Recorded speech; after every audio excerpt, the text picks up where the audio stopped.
Salut à tous, bienvenue sur Auto Hebdo. On est ensemble avec Cyprien Juillard que vous commencez à bien connaître évidemment sur la chaîne. On va donc, Cyprien, vous donner quelques petits enjeux de ce Grand Prix du Japon. Et ouais, Michael, déjà la troisième manche de la saison, après une semaine de pause, on va pas se mentir, ça commençait déjà à nous manquer, donc on est bien content que ça reprenne dès ce week-end au Japon. Vous en faites pas, il y en a 3 qui vont suivre là, donc ça va être assez fameux. Alors, évidemment, le premier enjeu...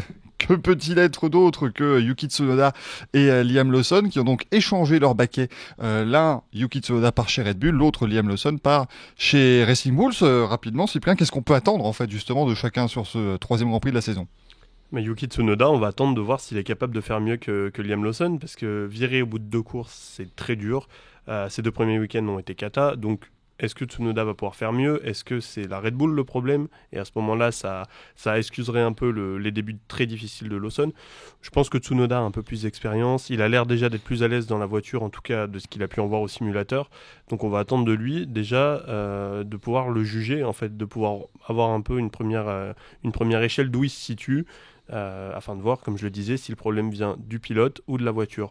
Je pense que le problème venait peut-être plus du pilote, même si évidemment la voiture a un rôle à jouer, mais Tsunoda va être à mon avis beaucoup plus près, et moi je le vois bien être peut-être dans le top 10 au moins pour sa première course, surtout à domicile. Bah oui, il y a à domicile le Grand Prix du Japon avec donc un moteur Honda, dernière fois que Red Bull aura un moteur Honda, une livrée spéciale qui au moment où on enregistre n'a pas encore été révélée, mais rassurez-vous si c'est le cas, ce sera sur autohebdo.fr, et il part avec des ambitions de podium quand même, Yuki Tsunoda. Quand on voit ce qu'a fait son prédécesseur, c'est osé.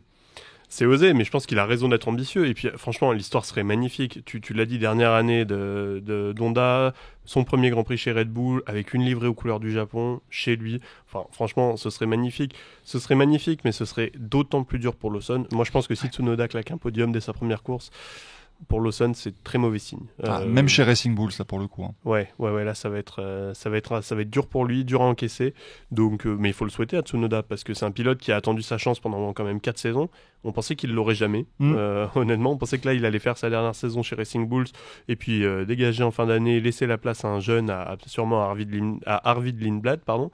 Mais au final, là, il a l'opportunité d'une vie. Alors, un podium, ce serait vraiment exceptionnel pour une première quand même. Le deuxième enjeu, Cyprien, est-ce qu'Alpine va enfin marquer des premiers points? Vous voyez notamment Pierre Gasly, dont le collector est toujours évidemment en bonne place ici sur notre table.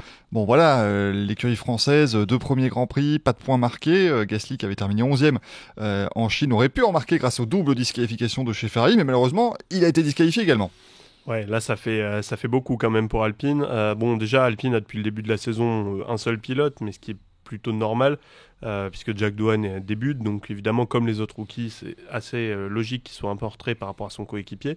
Mais le problème c'est que Pierre Gasly, lui on s'attendait plutôt à ce qu'il poursuive sur sa lancée de la fin de saison dernière, on s'en souvient, absolument exceptionnel, hein, où il était vraiment très très fort, et il avait une voiture qui marchait bien. Puis au final, patatras pendant l'hiver, la voiture marche plus, l'écurie a l'air un peu perdue, puisqu'on les a sentis très ambitieux au début de saison. Moi, je trouvais justement que ça tranchait vraiment avec le début de saison dernière, où ils étaient plutôt défaitistes. On sentait qu'ils savaient qu'ils n'avaient pas une bonne voiture, ce qui s'était avéré vrai. Là, au contraire, on sentait une nouvelle dynamique, vraiment cette volonté de se battre pour les premières places dans le milieu de tableau. Et là, pour le moment, c'est tout l'inverse. Une équipe comme Alpine, c'est pas normal que ce soit au bout de 2 Grands Prix la seule qui n'ait pas marqué le moindre point. Quand on voit où était Sauber l'an dernier, où était Haas en Australie, c'est pas normal d'être derrière ces équipes-là. De voir Haas faire 5 et 8 en Chine, ça a dû faire très très mal à Alpine. Puis surtout que sur un tour, cette voiture, elle est quand même pas mauvaise. Hein. Pierre Gasly a fait une Q3 déjà cette saison. Donc voilà, c'est effectivement plus en course que ça pêche. Et c'est là toujours où c'est un petit peu le souci. Quand vous avez une très bonne voiture le samedi, mais moins le dimanche, en général, c'est plus compliqué d'aller chercher des points. Même s'il y a 6 courses sprint, mais ça n'a quand même pas aidé Alpine à marquer des points pour l'instant cette saison. Oui, puis surtout qu'à Alpine, il y a aussi le climat interne qui est quand même pas très sain depuis le début de l'année. Alpine, moi, je trouve que cette équipe, elle se Red Bullise un peu. On a un management à la Briatore qui ressemble finalement c'est sec, hein. assez sec, ça ressemble vraiment à celui d'Helmut Marko. Oliver Rocks, s'il continue, il va devenir le Christian Horner d'Enston.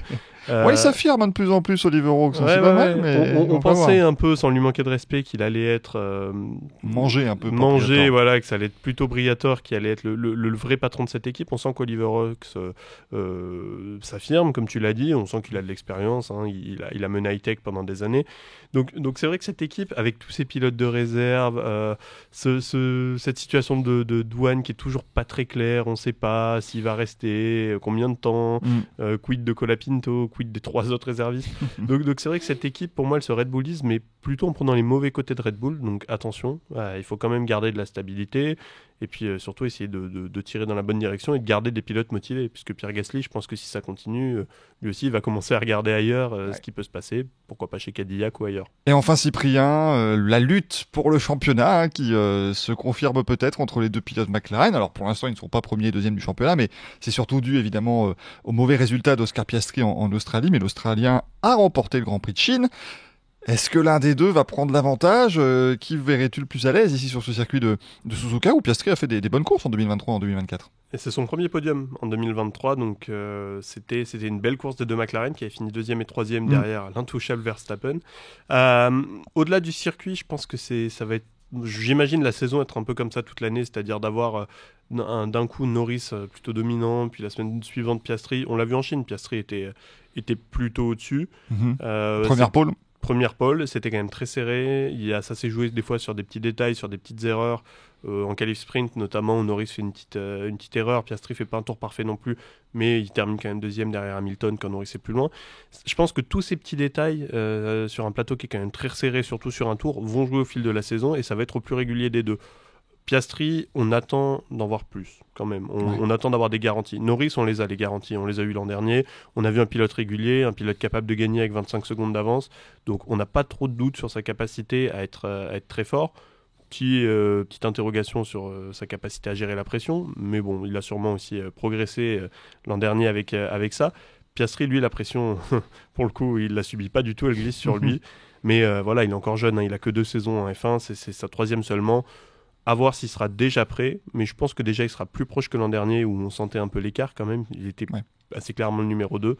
Donc j'espère en tout cas que si la domination de McLaren se confirme, on aura une belle lutte entre les deux pilotes, quoi, que Norris va pas s'envoler, ou Piastri d'ailleurs, même si je m'attends plutôt si un des deux doit se détacher que ce soit Norris. Voilà mon cher Cyprien, écoute, il n'y a plus qu'à comme on dit, hein, de toute façon, ce Grand Prix du Japon sur le circuit de Suzuka. En plus, Grand Prix du Japon au mois d'avril, les cerisiers seront en fleurs, donc ce sera encore une fois assez magnifique, mais matinal. Hein. Matinale, 7h du matin dimanche. Et puis bon, les cerisiers, ils seront aussi sur la Haas, qui a aussi dévoilé une livrée spéciale ce week-end. On vous invite à la regarder si vous n'avez pas eu l'occasion de la voir, avec des très beaux motifs de cerisier. Donc en effet, ça promet des belles images et puis on espère une belle course sur un circuit qui est quand même génial. C'est assez mythique de toute façon, on les verra prendre du plaisir, les pilotes, ce qui est déjà largement bien. Merci beaucoup Cyprien et à bientôt.